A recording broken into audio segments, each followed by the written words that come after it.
a un colegio de pago. La verdad es que viví bastante bien en mi juventud.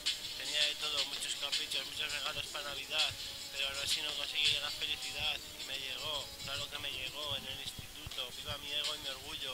No perdía ningún follón, se me conocía como rapero maquinero, pues no tenía ninguna ideología, no sabía ni qué era gitano ni cuál era mi dinastía.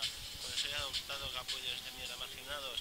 ¿Tenéis algún problema con ello? Pues venía aquí que te meto un canelo.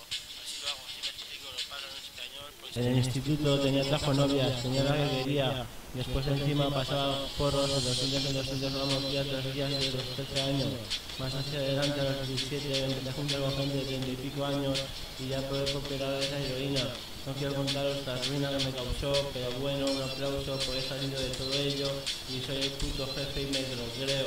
No, Pispas experto, nada modesto. Recuerdo que el profesor me decía que no le pintara letras en el pupitre.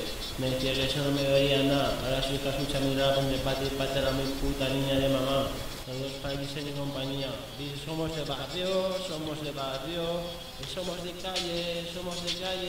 Definiros audio.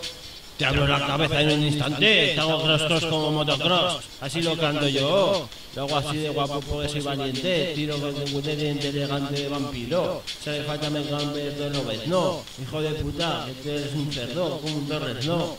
Ven aquí si quieres que te agarre aquí, hijo de puta friki. Así me despido, me devuelves al friki, hijo de mi tiki, a tutti guti.